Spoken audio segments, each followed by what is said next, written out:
Ang gabi ng aking biyenan. Sa gustong makiramay, punta lang po kayo sa Maysolo. Kung alam nyo po yung papuntang school ng Maysolo, nandun lang po sila. Sa lahat na pong mga kamag-anak, pwede nyo pong pumuntahan. At ang libing niya po ay alas 8 ng umaga. Sa huling pwede kayong pumunta kung busy kayo.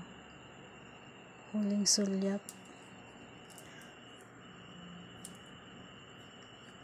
sa nakakilala po sa aking biyanan, Marciano Sigua, tatay ng aking asawa na si Herminio Sigua. Yan po siya. Siya po ay 79 years old. Nag-birthday lang po siya noong 25. At nagkaroon pa kami ng bisita. Hi, andyan siya. Alam niyo na kung sino siya. Yan.